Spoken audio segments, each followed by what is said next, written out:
yang kalian Kristenkan, yang kalian selamatkan, yang kau selamatkan, berantem sama aku, wallah. Tapi tidak mungkin dia Tuhan, karena dia nggak pernah ngaku Tuhan. Bahkan dia mengaku, aku tidak dapat berbuat apa-apa, Rifa, dari diriku sendiri. Jadi bagaimana mungkin kalian mau menentang akal kami? Akal ini Tuhan yang ciptakan. Bagaimana mungkin Tuhan yang ciptakan akal, lalu Tuhan suruh kami menentang akal? Nggak perlu kau kasihani kami, dek. Kasihanilah dirimu sendiri, yang Tuhanmu adalah sembahan yang tidak berguna apa-apa bagi peradaban. Seperti itu. Ya, kalau umat Islam nggak perlu kau kasihani. Umat Islam ini masuk surga dan tidaknya itu pilihan mereka. Kalau kau nggak ada, mau kau pilih surga neraka, tetap kau masuk neraka. Kenapa? Karena Yesus telah berkata, ya, tidak setiap yang memanggil aku Tuhan, Tuhan masuk dalam kerajaan surga. Dengarkan baik-baik. Seandainya Yesus Tuhan dan aku dibangkitkan kemudian lalu Yesus berkata, aku sebenarnya Tuhan, kenapa kau nggak sembah aku? Demi Allah ku tampar. Karena dia telah menyesatkan aku secara nyata, tidak mengaku sebagai Tuhan. Tidak ada literasi yang jelas mengatakan bahwa dia adalah Tuhan. Semua bisa dikritisi. Ya, kecuali dia bertemu dengan orang gila yang tidak berakal. Aku berakal, aku berpikir, aku bertadabur, mentadabur, mengobservasi. Ya, jadi kalau seandainya Tuhan yang kalian sembah itu adalah Tuhan, akan miliaran orang pintar menampar dia. Seperti itu. Tapi ketika kau menentang Allah Subhanahu wa Ta'ala, kau tidak ada lagi alasan. Karena aku dilahirkan Kristen.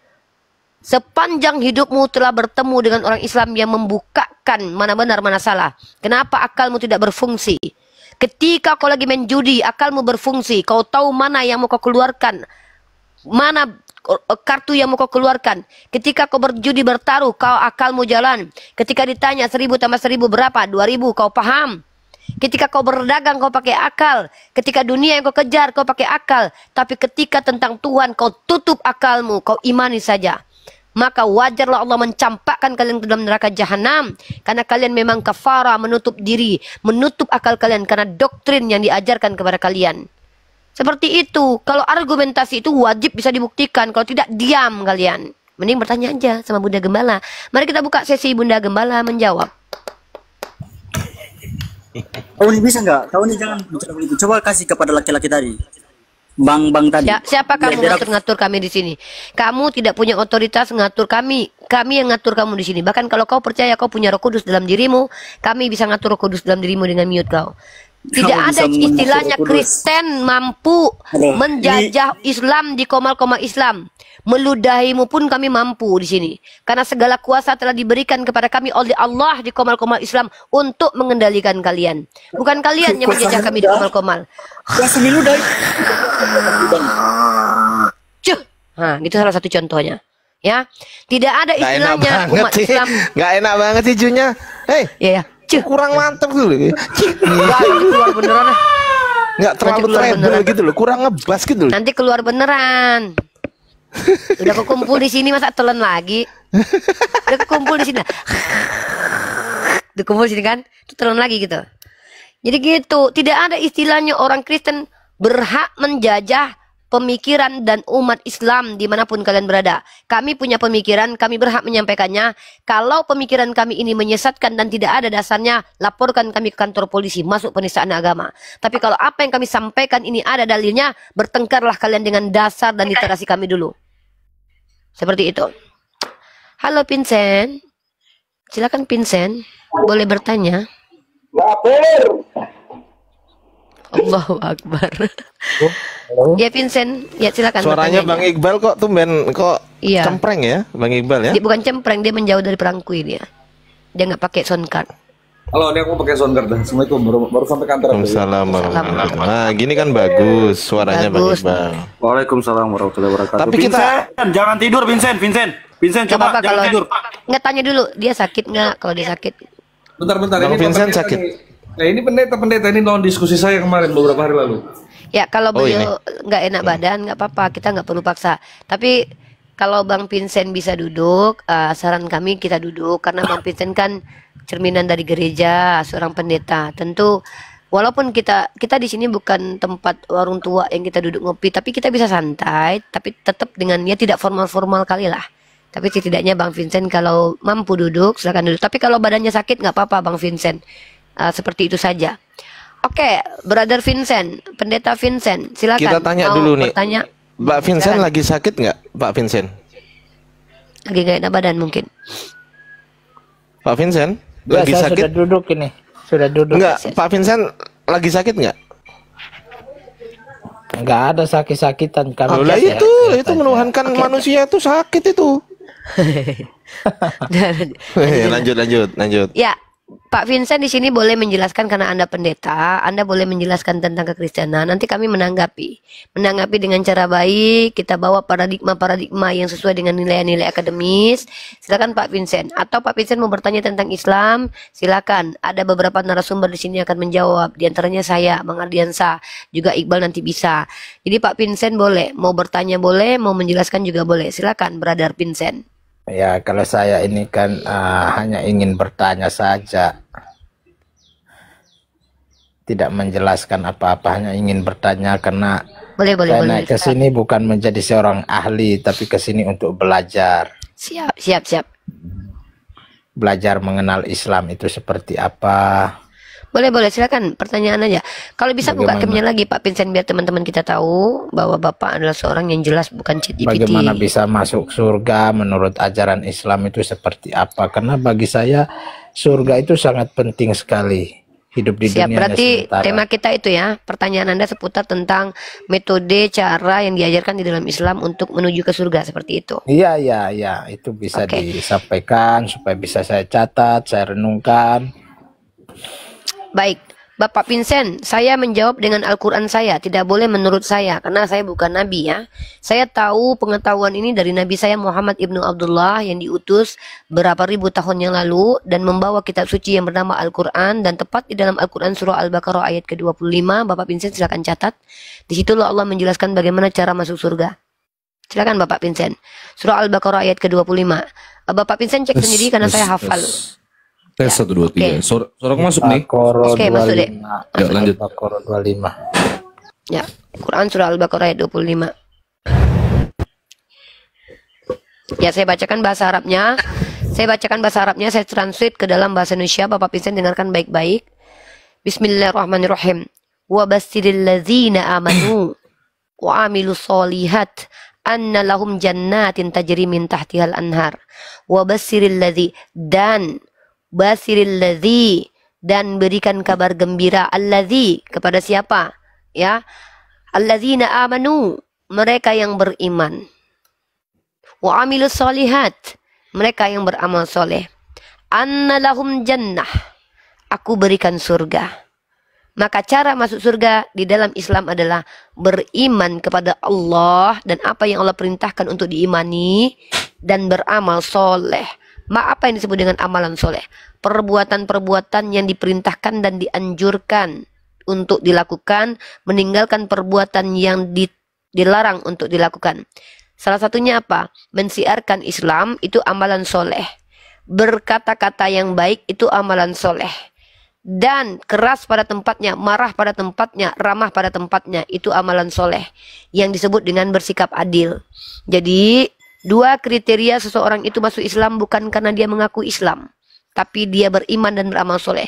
Ketika dia beriman dan beramal soleh, sudah pastilah dia Islam, tapi tidak semua orang Islam bisa beriman dan beramal soleh. Seperti Cakra yang tadi mengaku Islam tapi tidak beriman dan beramal soleh. Seperti itu Bapak Vincentius, wallahu a'lam bishawab. Mungkin Terima kasih ya, penjelasannya. saya tambahkan nanti lagi penekanannya.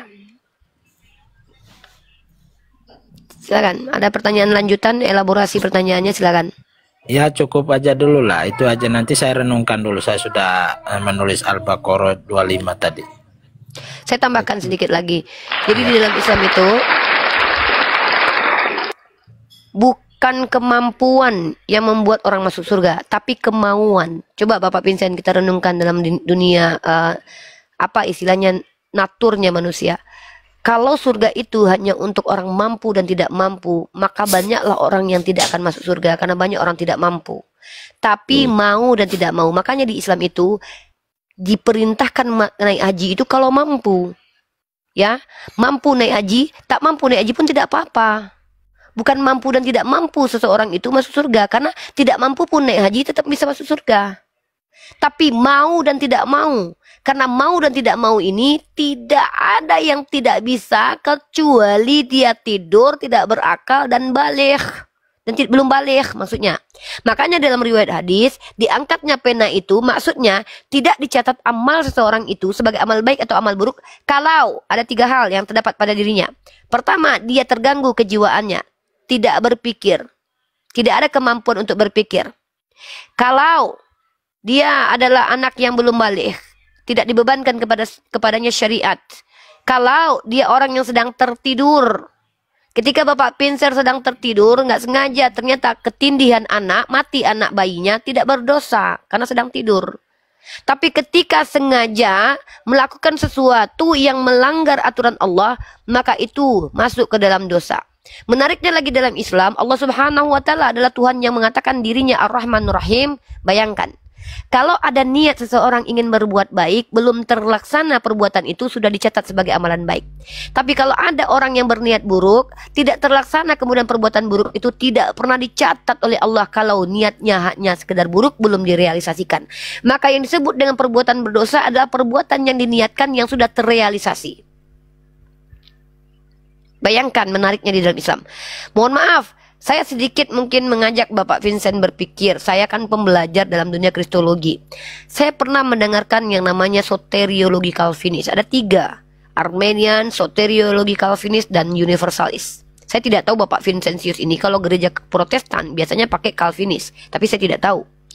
Di dalam iman Kristiani, salah satunya soteriologi Calvinis, di mana tokoh-tokohnya Budi Asali dan Ezra Soru, yang dibawa pemikirannya oleh John Calvin, salah satu Bapak reformasi gereja Protestan Jerman ya, mengatakan bahwa keselamatan di dunia ini bukan karena pilihan kita, tapi pilihan Tuhan. Artinya, apapun yang dilakukan oleh seorang manusia, kita contohkan Pak Gus Dur, capek pun dia berbuat baik di dunia ini, selagi dia tidak dipilih Yesus, tetap masuk neraka. Berusaha pun dia ingin dipilih oleh Yesus, tetap kalau Yesus tidak mau memilih, tetap masuk neraka. Ini ngerinya agama Kristen. Zinu nih, aku pamit dulu nih ya. Oh iya Dek, kemana Dek? Bang Al, biasa buka. Siap. Oh iya, lanjut. Ya. Boleh, lanjut. Siap. Nanti Bang Ardian, ya, bisa Ya. berbagi ya. Seperti itu Pak Vincentius. Jadi kalau seandainya dalam Islam itu Rasulullah berkata, umatku dijamin masuk surga. Jadi jaminan surga itu sudah ada kalau Islam. Tapi banyak yang tidak mau. Apa kriteria orang tidak mau? Tidak mau mengikuti Rasulullah. Jadi bukan seseorang itu masuk surganya bukan karena dia ngaku Islam, Pak.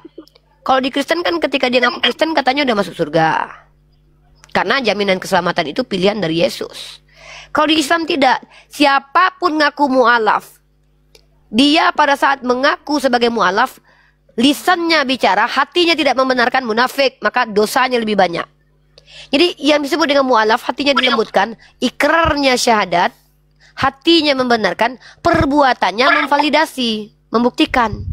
Ya, ikrarnya menyebutkan, hatinya membenarkan, perbuatannya membuktikan. Itu yang disebut dengan Islam.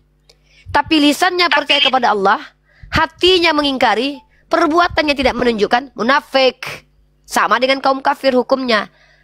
Khalidina fiha. Mereka kekal di dalam neraka jahanam. Seperti itu Bapak Vincentius. Silakan ditanggapi. Ya, jadi kalau orang yang ngaku agama Islam tapi hidup dalam dosa, judi, mabuk itu masuk munafik atau enggak, Mbak?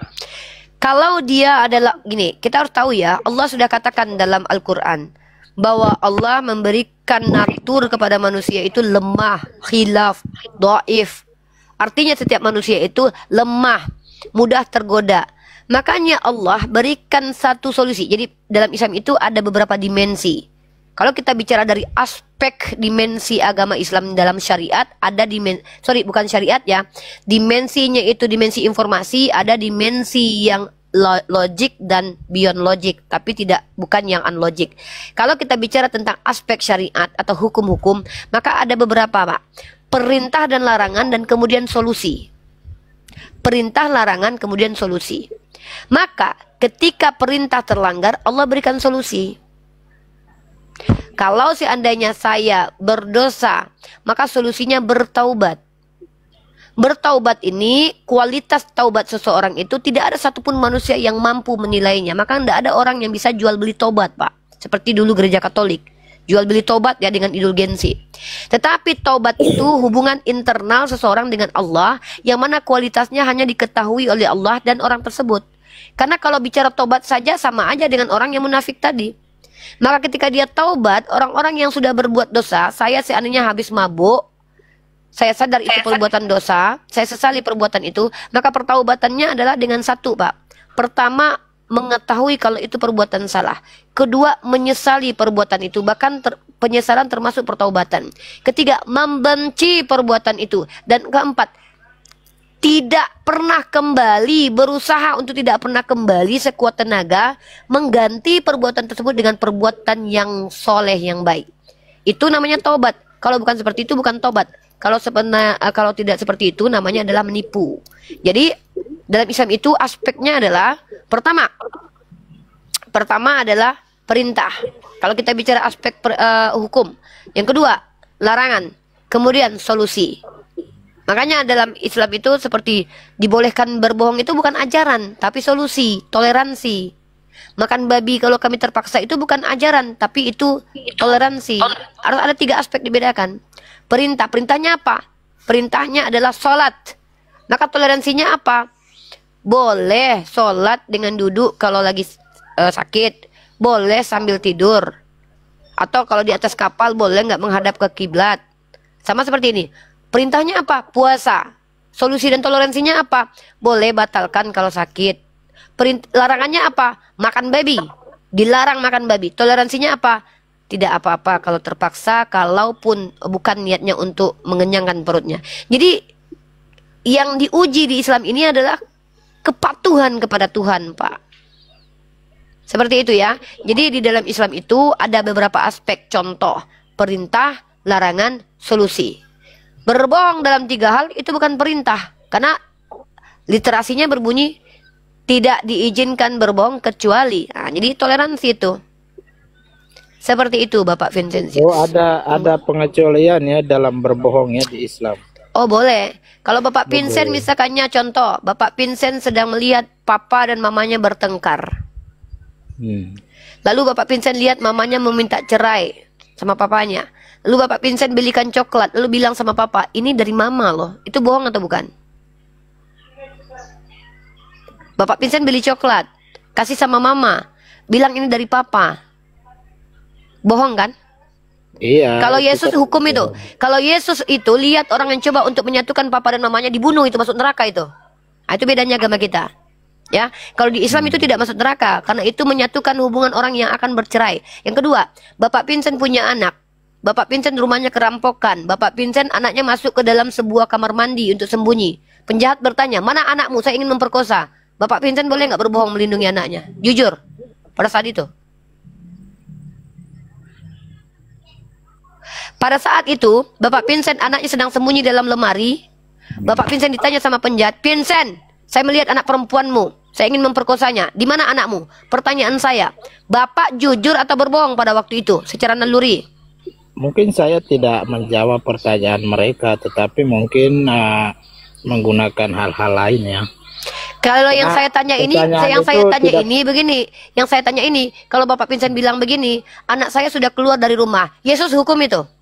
Maka Yesus bunuh Bapak Vincent, masuk neraka Bapak Vincent karena mengatakan anak Bapak Vincent keluar dari rumah. Supaya penjahatnya kejar anak Bapak Vincent keluar rumah. Kejam sekali Tuhan Anda ya. Inilah bedanya Tuhan kita ya. Tuhan Anda ngakunya kasih, tapi ternyata kepada korban tidak diberi solusi, kepada penjahat dikasihi.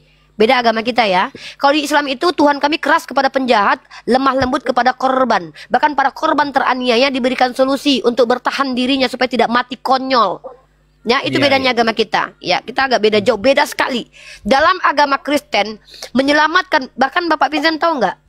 Bapak Vincent baca kisah Rahab. Rahab itu diselamatkan karena berdusta. Anda tahu itu? Rahab ketika dia menyelamatkan orang Israel. Anda tahu kisah Rahab? Nenek moyang Yesus yang seorang pesundal. Tahu kisah itu? Rahab itu berbohong kepada orang Yeriko. Dia katakan orang Israel itu telah pergi. Saya baru bertanya kepada Bapak Vincent bagaimana kalau itu terjadi kepada Bapak Vincent.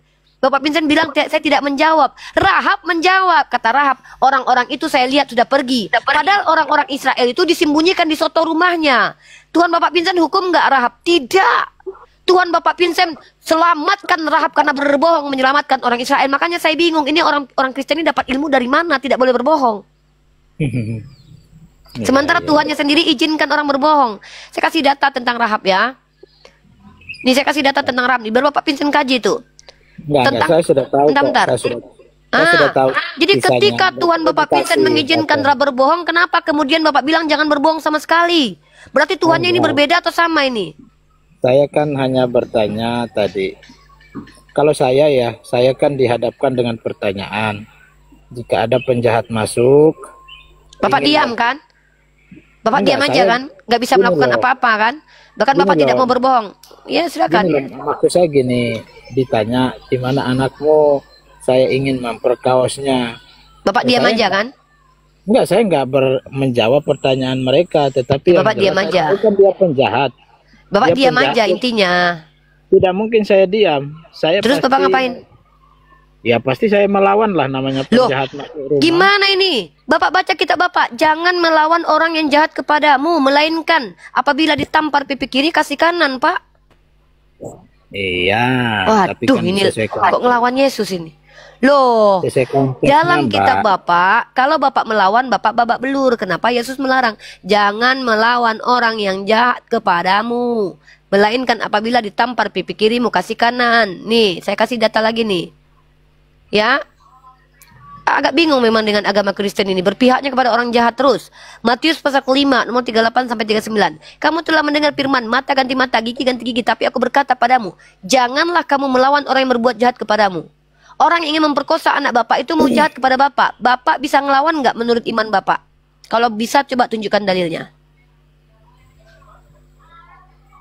Ya, kalau memang yang dibaca itu kan pasti kita harus memahami dengan baik. Silakan berikan paham kepada saya. Bagaimana cara memahami ketika Yesus memerintahkan, jangan melawan orang yang jahat kepadamu, melainkan siapapun yang menampar pipi kirimu kasih yang kanan. Berbohong menyelamatkan anak tidak boleh. Cukup diam saja, silent. Ya, tutup mulut, diam saja. Tidak bisa memberikan solusi. Anak saya sudah keluar, silakan anak saya ada di belakang rumah, coba cari dia. Tidak dilakukan oleh Bapak Vincent kalau suatu saat itu terjadi. Bahkan ketika Bapak Vincent pun mau melawan, ternyata Yesus ajarkan, jangan melawan orang yang jahat kepadamu. Ini loh maksud saya tadi itu kan, bisa saja tiap orang kan punya cara masing-masing ketika diperhadapkan dengan situasi seperti itu. Yang saya tanya ketika yang saya lakukan, Bapak, ya, kita ini fokusnya begini. Yang saya tanya adalah pas berbohong ini, kan poin permasalahan kita kan Bapak tidak sepakat kalau berbohong itu ada yang baik. Saya tanya, kalau Bapak Vincent pada waktu itu berbohong kepada para penjahatnya, anak saya sedang keluar, itu Yesus bunuh Bapak enggak sebagai orang berdosa? Hukum kan upah dosa adalah maut, artinya Bapak masuk neraka kan? Karena kan tidak boleh. Nah, ketika Bapak diperintahkan Yesus jangan melawan, kenapa Bapak tentang? Jadi mana yang betul ajaran Kristen ini? Boleh dilawan Yesus boleh enggak nih? Ketika melawan ikut ajaran negara, kan ada undang-undang. Ketika ada perintah untuk satu lain nggak boleh berbohong. Sementara ada contoh orang berbohong diselamatkan Tuhan. Macam mana sebenarnya memahami agama Kristen ini? Kok nggak konsisten ajarannya? Ini loh maksudnya, jangan berbuat membalas kejahatan dengan kejahatan, itu artinya itu beda Pak. Bapak bahasa Indonesia ngerti nggak? Membalas kejahatan dengan melawan itu beda. Tidak semua melawan itu membalas kejahatan dengan kejahatan. Contoh, ketika saya mau diperkosa, saya tidak perlu perkosa balik orangnya Pak. Itu namanya membalas kejahatan dengan kejahatan. Ketika saya diperkosa, saya tolak untuk diperkosa, saya tonjok mukanya, saya tendang barangnya. Itu namanya melawan. Kalau membalas kejahatan dengan kejahatan yang sama, saya diperkosa. Karena saya sakit hati, saya balas perkosa dia. Itu terjadi dalam kitab Bapak. Di mana ketika Daud mengambil bini orang, bininya Daud diambil Tuhan lagi, diberikan kepada orang untuk ditiduri. Itu namanya membalas kejahatan dengan kejahatan. Saya bingung dengan orang Kristen. Semua yang kalian tidak imani sudah dilakukan oleh Tuhan kalian. Dilarang berbohong, Tuhan kalian izinkan Rahab berbohong. Yakub penipu diselamatkan Tuhan. Ketika kalian katakan kepada kami, Yesus bilang jangan membalas kejahatan dengan kejahatan, padahal bukan begitu tertulis. Yesus berkata jangan melawan orang jahat kepadamu, bukan jangan melawan kejahatan dengan kejahatan. Tapi pernyataannya adalah jangan, Bapak jangan perintir kitab sucinya. Dalam kitab Bapak tertulisnya begini, jangan melawan orang yang jahat kepadamu. Itu larangan, perintahnya, melainkan apabila ditampar pipi kiri kasih kanan. Apa yang Bapak pahami itu kenapa tidak sesuai dengan tertulis? Kalau membalas kejahatan dengan kejahatan, Bapak misalkannya rumahnya dirampok, Bapak rampok rumah orang, Bapak anaknya diperkosa, Bapak perkosa anak orang, itu membalas kejahatan dengan kejahatan yang sama. Dalam Islam tidak ada begitu. Justru itu adanya di Bible. Tuhan Bapak pernah begitu. Istri orang diambil oleh Daud. Tuhan mengambil istri Daud untuk diperkodok sama anaknya. Bukan diperkodok, ditiduri sama anaknya Absalom. 2 Samuel pasal 12. Bapak baca satu perikop itu. Jadi agak lucu ini. Apa yang kalian haramkan sekarang sudah lebih dulu dilakukan oleh Tuhan kalian zaman dahulu sebelum dia jadi manusia. Kalau kalian katakan Tuhan kalian merevisi hukumnya sendiri, berarti dia bertaubat ini. Atau macam mana cara memikirkan ini? Silakan kasih paham dulu kami. Bapak Kristen, boleh. Bapak kan orang Kristen, pendeta, boleh silakan. Bapak punya hak untuk menjawab. Jadi begini ya, kalau bagi saya pikir tidak perlu saya menjawab apa yang disampaikan tadi, tidak perlu juga saya mengklarifikasi. Oke, saya tidak paksa. Karena Mbak Rifa sudah punya konsep dan pendapat tersendiri tentang kekristenan dan Alkitab, kan sudah menjelaskan panjang lebar. Jadi bagi saya tidak perlu saya harus mengklarifikasi atau membela diri di sini. Cuma kan saya hanya bertanya tentang tadi kan.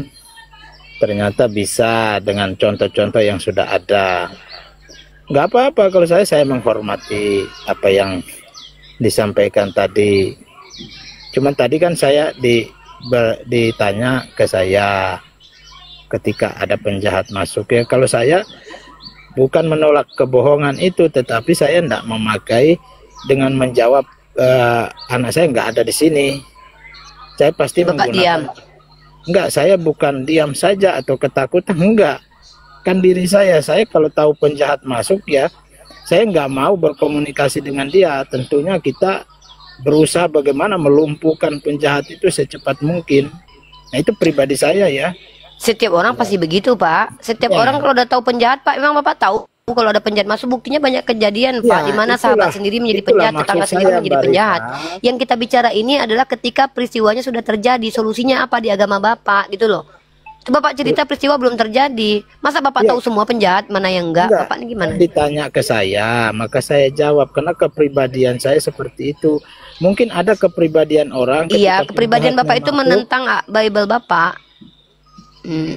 Ya, enggak apa-apa kalau dibilang begitu. Bukan, ini bukan kata saya. Coba kita renungkan baik-baik ya. Saya bicara tentang situasi yang pernah dialami oleh orang lain. Ya, contohnya Rahab. Ya. Bukan berarti peristiwa yang saya sampaikan ini nggak pernah ada. Di kitab Bapak pun terjadi peristiwanya. Ya. Orang Israel, dia dikejar-kejar oleh orang Yeriko. Dia bersembunyi di atas sotoh rumahnya si Rahab. Orang Yeriko bertanya, kemana orang Israel itu? Apa jawaban Rahab? Mereka sudah pergi. Bapak bilang itu tidak boleh di agama Bapak. Ternyata justru Tuhan menyelamatkan Rahab gara-gara dia menyelamatkan orang Yeriko. Saya belum pernah bilang dari tadi nggak boleh di agama saya. Nah berarti pertanyaan sekali lagi nih, boleh nggak berbohong dalam agama Bapak? Mendengarkan dari tadi, nggak membuat pernyataan-pernyataan. Nah, mari kita masuk ya.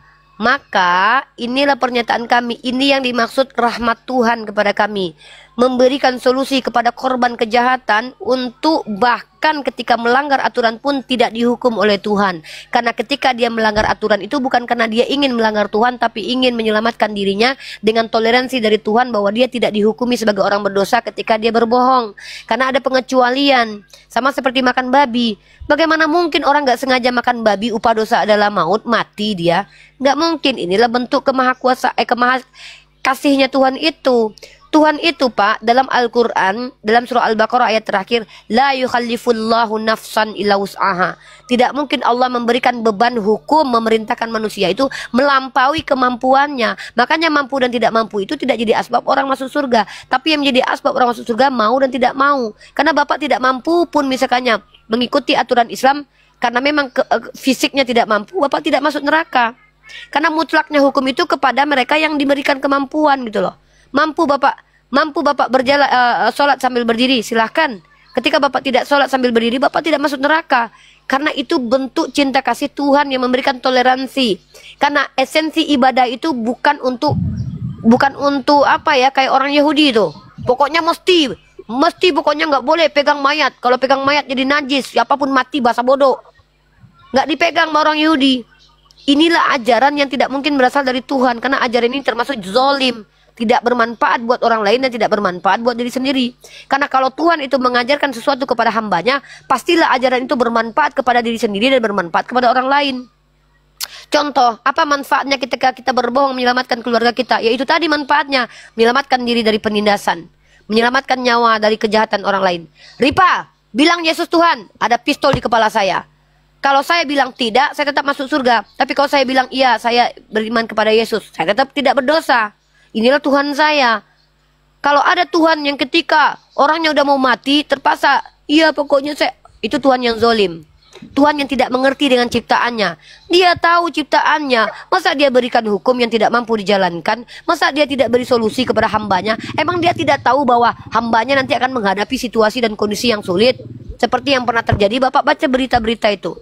Jadi kalau kita bicara tentang ketuhanan, Tuhan itu ketika memberi hukum dan toleransi, mestilah kebaikan untuk si penganut agama. Kalau ada ajaran yang merugikan diri sendiri, merugikan orang lain, senang dengan penderitaan orang lain, itu ajaran iblis. Nggak mungkin dari Tuhan. Oh, jadi berbohong itu ada berapa macam tadi ya? Keluarga ya? Ya, Ada suami tiga, sama istri, ada tiga. terus dalam Ya. orang tua anak sama apa lagi nih? Ada tiga ya? Ya, bentar. Ya, Ada satunya. bentar. Saya kasih dalilnya aja ya.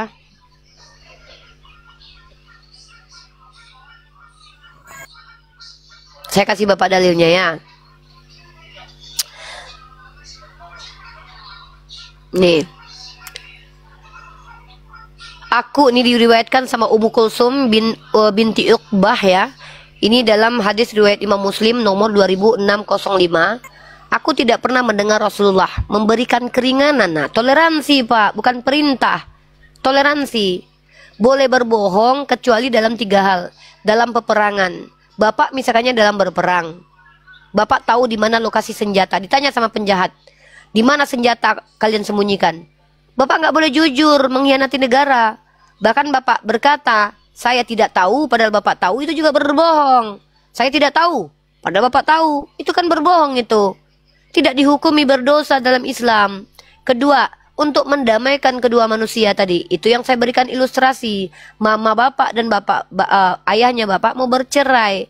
Bapak sebagai anak prihatin dengan hal ini, padahal masalahnya kecil. Bang Al, ganti itu stikernya Bang Al. Ya. Ternyata mamanya Bang Al buang stikernya. Ternyata Bapak beli coklat. Bang Al monitor. Ya, Bapak beli coklat itu, kasih sama mama. Mamaku, ini tadi Papa suruh saya antar ini, beli coklat. Nah, ketika mamanya sudah mulai baikan dengan Papa, nanti kan bisa bilang sebenarnya beli coklat saya, tapi ya sudahlah, kan sudah selesai masalah. Boleh begitu, waktu berbohong itu tidak berdosa. Yang kedua, dalam percakapan suami kepada istrinya, ada seorang suami, dia kerja larut malam, dalam hal yang ahsan ya, bukan ketika dia selingkuh loh. Ketika dia selingkuh, dia dikenai dosa selingkuh. Tapi ketika dia pulang, dia dapat bonus dari kantor misalnya, dapat bonus dari kantor. Nah, istrinya ini cemburuan misalnya, maka dia berbohong. Ini diberikan teman atau apalah begitu. Maka dia tidak berdosa, kecuali dalam hal yang memang dia masuk ke dalam dosa. Tidak ada istilahnya kau berzina dengan perempuan lain lalu kau pulang ke rumahmu, saya tidak berzina kok dari tadi. Karena dia dihukumi dosa berzinanya, wala takraba zina, hukumnya rajam sampai mati. Tapi dalam maslahat yang baik ya. Seorang suami bilang, Bapak masak istrinya. Papa, gimana masakan mama?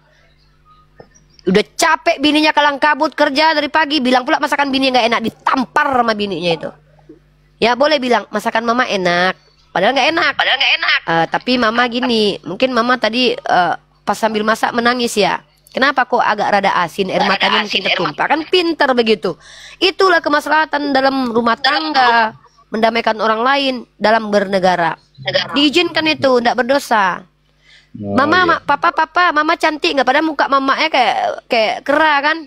Iya, mama paling cantik di dunia. Bohong itu. Bohong itu, Pak, kalau dibilang kau istriku paling cantik di dunia. Bohong. Apakah berdosa begitu? Yesus hukum gitu, orang bilang gitu berdosa, itu kejam kali Yesus. Inilah yang tidak dijatuhi berdosa oleh Allah. Begitu. Seperti itulah kiranya, Masya Allah. Jadi ada 3 macam tadi ya. Iya. Dalam peperangan, ya. dalam mendamaikan dua dalam suami istri, dalam mendamaikan 2 orang yang sedang bermusuhan, dan begitu juga kira-kira. Suami terhadap istri ya. Betul sekali. Memang suami tuh harus banyak bohongnya sama istri. Oh enggak lah. Karena gini, istri ini kan otaknya kan ini ya, cepat sensitif, ya cepat inilah ya, namanya perbedaan otak perempuan dan laki-laki. Jadi enggak, otaknya saya, enggak beda, Pak. Bentar. Dalam ranah medis otaknya beda. Enggak, jangan bicarakan sesuatu yang itu salah. Enggak, bentar, Pak. Otak, akal, kemampuan berpikir, kecerdasan itu beda loh, Pak. Otak bukan akal, akal bukan kecerdasan. Itu beda, Pak. Bapak hati-hati loh. Otak manusia itu diberikan porsinya sama. Ya, tetapi kalau otak sudah berbeda, Pak, itu masuk ke ranah mampu dan tidak mampu. Yang diberi perbedaan itu kemampuan, Pak. Contoh, ada perempuan ini tidak mampu menyelesaikan masalah dengan kecerdasan, tapi mampu menyelesaikan masalah dengan perasaan, dengan menangis, dengan ngambek, nggak mau. Dia. Apa? Saya menghargai pendapat, tapi itu bukan pendapat pribadi, Pak. Itu secara esensi, Pak. Jangan samakan otak dengan akal. Saya juga ketika berbicara pasti punya ilmu, pakai ilmu. Karena ya, monggo tunjukkan karya ilmiahnya, Pak. Otak itu beda antara otak laki-laki dan perempuan. Karena gini, saya ketika saya berbicara otak, pastinya saya sudah punya pengetahuan. Jadi satunya lebih banyak menggunakan otak kiri, satunya lebih kanan. Jadi memang suami harus bijaksana ketika menghadapi istri. Salah satunya ya dengan diistilahkan kalau seperti katanya bohong, tetapi mungkin saya istilahkan lebih bijaksana lah dalam berbicara gitu. Ya, nggak apa-apa sih, nggak masalah. Kalau dibilang pengecualian 3 itu nggak masalah. Tapi mungkin saya mengistilahkan dengan kata bijaksana ya. Seseorang bijaksana suami terhadap istri, seseorang lebih bijaksana dalam memperdamaikan 2 orang yang sedang bermusuhan, seseorang juga harus bijaksana dalam menghadapi musuh di dalam peperangan. Mungkin gitu, nggak ada masalah. Iya, makanya kita tapi berikan tadi. Istilahnya aja kita beda gitu. Saya menggunakan kata istilah bijaksana, mungkin di situ menggunakan kata berbohong dalam tanda kutip pengecualian. Kalau kami nggak boleh, Pak, mengganti sebuah diksi yang jelas itu nggak boleh, itu namanya penyesatan, Pak. Masa berbohong dibilang kebijaksanaan? Berbohong ya berbohong aja. Jadi kami nggak boleh gitu, Pak. Masa kami ganti ayam jadi bebek hanya untuk didengarkan indah? Islam itu bukan terdengar indah, Pak, tapi aktualisasinya indah ya. Buat Islam itu bukan lebih baik terdengar indah, tapi implementasinya nggak indah, enggak. Di Islam itu ya berbohong. Itu berbohong namanya, makanya diizinkan berbohong dalam 3 hal itu. Nggak ada ceritanya diganti kemudian itu namanya kebijaksanaan. Oh, nggak bisa, Pak. Itu namanya definisi kebijaksanaan itu bukan dari implementasi perilaku itu, tapi secara sikap keseluruhan tuh nggak apa-apa. Begitu loh, Pak. Ya, Bapak paham nggak? Kalau enggak, saya paham. Maksud saya gini loh. Kalau memang Anda mau terima dengan apa yang saya sampaikan, tidak apa-apa. Saya tetap menghargai kalau di Islam. Ya udah, kita biar enak nih, biar kita nggak bertele-tele nih, Pak. Karena Pak Vincent bertanya. Jadi sekarang saya tanya balik nih, bagaimana menurut Bapak? Tetap kalau Yesus itu kalau Bapak berbohong dalam 3 hal tadi, Bapak tetap masuk neraka itu? Kalau pengajaran Tuhan Yesus ya itu masuk neraka. Saya belum pernah menemukan hal-hal seperti itu. Oh ya udahlah kalau gitu nggak usah dijawab. Oke, Bapak bertanya aja. Alkitab kami mengajarkan jika iya, hendaklah kamu katakan iya. Jika tidak, hendaklah kamu katakan tidak. Jadi kalau seandainya itu berdasarkan ayat itu, Pak, berdasarkan ayat itu pemahaman Bapak, kalau seandainya berbohong dalam 3 hal tadi, Bapak tetap masuk neraka. Berdasarkan ayat itu, maka kita diajarkan untuk jujur. Iya, katakan iya. Oke, siap. Berkata-kata dalam mantap. hal bertingkah laku dan lain sebagainya. Namun Oke. ketika dikecualikan dalam 3 hal tadi, maka itu saya istilahkan dengan bijaksana tadi saya Di katakan. Kristen boleh itu? Bijaksana itu sangat penting karena kita Boleh. diajarkan hendaklah kamu cerdik seperti ular dan tulus seperti Oh, merpati. berarti boleh. Bijaksana Berarti. itu penting. Yaudah, saya tandai Bapak ya. Saya nanti kalau ngomong sama Bapak, saya pegang kata-kata Bapak. Bapak termasuk yang mengizinkan hal itu ya, karena semua Kristen bilang nggak boleh Pak. Karena itu kontradiksi namanya. Saya Karena tidak gini Pak. mengizinkan. Aduh, ini mana yang benar nih? Katanya boleh bijaksana, cerdiklah seperti ular. Saya Gini bingung loh. ajaran Kristennya nggak konsisten banget deh. Iya katakan iya, tidak katakan tidak. Sekarang berubah lagi. Bukan nggak konsisten. Lah nggak konsisten Tetapi- dong. Katanya iya katakan iya. Sekarang boleh Tetapi cerdik di seperti dalam merpati, kekristenan- cerdik seperti ular. Gini loh, di dalam kekristenan itu membedakan antara bijaksana dengan bohong. Ya makanya dua saya hal. tanya, kita kan konteksnya kebohongan tadi, kebohongan untuk menyelamatkan diri. Jangan, Pak, kalau kita sudah punya konteks, jangan larikan kemana-mana. Kalau di Kristen, ada orang Kristen yang berbohong tadi, itu masuk neraka atau tidak? Kan itu poin saya. Lalu Bapak bilang, kami iya katakan iya. Berarti menggunakan dalil iya katakan iya, tidak katakan tidak. Kalau seandainya Bapak seorang intelijen Indonesia ketangkap sama berperang ketangkap sama Rusia misalnya. Bapak ditanya, Bapak tahu nih, Bapak sudah diberitahu senjata kita letakkan di Ternate misalnya. Bapak ditanya, kamu tahu letak senjata Indonesia di mana? Apa yang Bapak lakukan? Karena kalau iya katakan iya, tidak katakan tidak loh. Menurut iya katakan iya, tidak katakan tidak. Bapak harus jujur mengatakan iya, senjatanya ada di Ternate. Karena iya katakan iya, tidak katakan tidak. Menurut ayat itu, kalau Bapak ditanya sama lawan perang kita, orang Rusia misalnya, hei Bapak Vincentius, di mana letaknya senjata Indonesia? Berdasarkan ayat iya katakan iya, tidak katakan tidak, maka Bapak harus bilang iya ada di Ternate. Bapak pada saat bersamaan mengikuti agama Kristen, Bapak jadi pengkhianat negara. Kalau kami, pada saat kami membela negara dengan cara berbohong, kami dibenarkan Tuhan kami, bahkan tidak dihukum berdosa oleh Tuhan kami. Ini perbedaan kita, Pak. Jadi nggak konsisten ajaran Bapak ini. Ketika sudah mulai terpojok, cerdiklah seperti ular. Jadi gini ya, di dalam kekristenan itu membedakan antara hubungan iman kepada Tuhan dengan sesama dan dengan musuh itu dibedakan. Kalau dalam konteks peperangan itu tidak ada sangkut paut dengan iman dan lain sebagainya. Oh, berarti Tentunya, kalau perang Yesus tidak mengcover. Ketika Bapak berperang, Yesus nggak ngurus itu, nggak kasih solusi dan tidak kasih perintah dan aturan waktu perang. Oh ya udahlah, ikut aturan Indonesia Islam aja lah berarti. Gini loh Mbak, ketika kita berperang, tentunya kita menggunakan sistem peperangan. Dan Iya, sistem peperangan itu aturan siapa? Aturan manusia kan?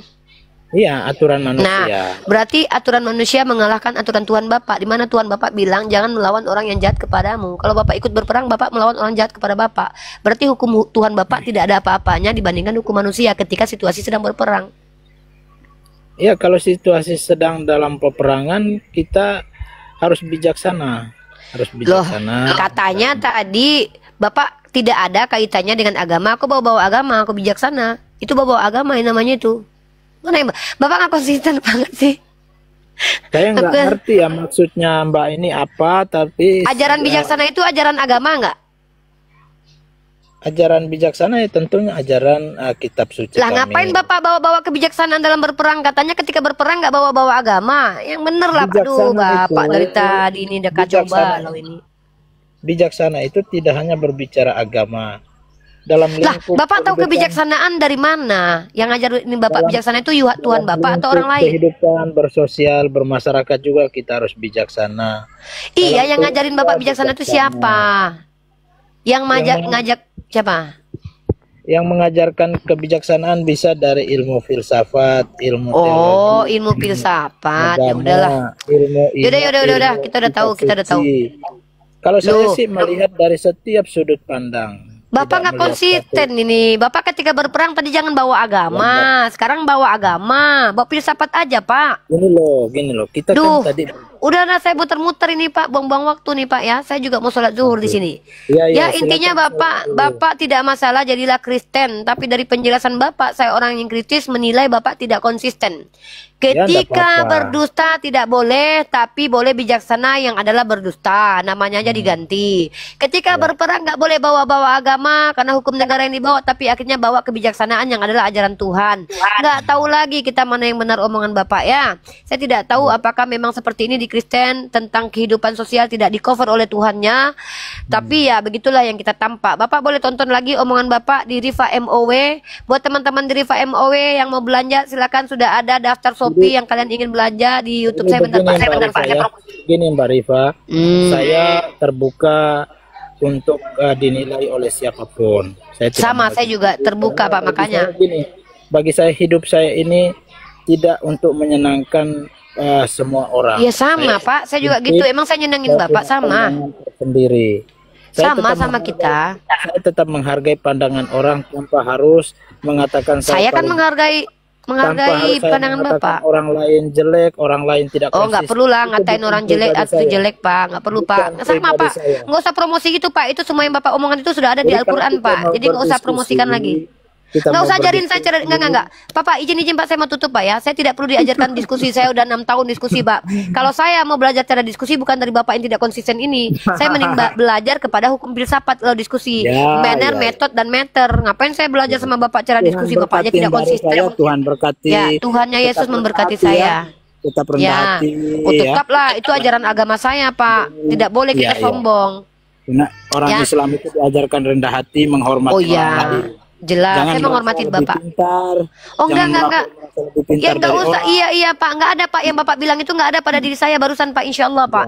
Saya Ya. kalau Pak justru saya yang menerapkan benar katakan benar, salah katakan salah, iya katakan iya. Kalau saya bilang tidak konsisten berarti bukan merendahkan, tapi itu ada sesuatu yang benar karena saya Tuhan Yesus membuktikannya. berkati Ya. Mbak Rifa. Tuhan Yesus Bukan berkati Mbak Rifa, ya. Yesus Pak. Yesus nggak bisa apa-apa. Yang memberkati saya Tuhan yang disembah Yesus ya. Karena Yesus nggak bisa apa-apa dari dirinya sendiri.